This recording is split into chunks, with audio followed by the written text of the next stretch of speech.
పెద్ది పైన చాలా negativity promotions అయితే జరుగుతూ ఉన్నాయి. నేను చూసాను అక్రాస్ ది ప్లాట్‌ఫార్మ్స్ యూట్యూబ్ గాని, ట్విట్టర్ గాని, ఇన్‌స్టా గాని. సో, అసలు మూవీ టీమ్ ఏమంటున్నారు?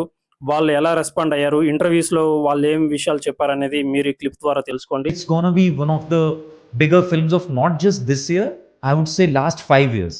Oh, Hindi and this thing, because it's this is the only story. Almost నేను ఒక 25 మినిట్స్ నార్మల్ అవ్వలేకపోయాను కథ అయిన తర్వాత. I was greatly traumatised and ఎమోషనల్గా షేక్ అయిపోయాను అనమాట. ಎಸ್ ಬಾಯ್, ಈ ಸಿನಿಮಾದಲ್ಲಿ ಪ್ರತಿ ಸಿನಿಮಾದಲ್ಲಿ ಅವ್ರಿಗೊಂದು ನ್ಯಾಷನಲ್ ಅವಾರ್ಡ್ ಬರಬೇಕಂತ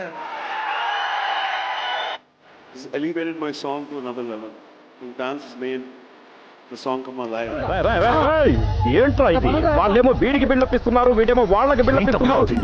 చూసారు కదా మూవీ టీమ్ ఎంత కాన్ఫిడెంట్‌గా ఉందో వాళ్ళ మూవీ పైన. అందరికీ తెలుసు బుచ్చిబాబు ఆల్రెడీ ఉప్పెనతో 100 కోట్ల మార్క్‌ని క్రాస్ చేసి నేషనల్ అవార్డ్ అందుకున్నటువంటి డైరెక్టర్. డైరెక్టర్ బ్యాక్‌గ్రౌండ్ పట్టుకొనేసి ఒక డైరెక్టర్ యొక్క సత్తాను నిర్ణయించడం సరికాదని చెప్తాను నేనైతే.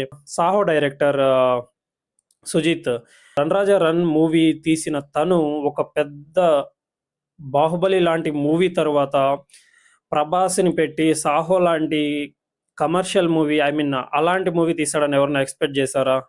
అది హిందీలో ఎంత పెద్ద హిట్టో మీ అందరికీ చెప్పాల్సిన అవసరం లేదు.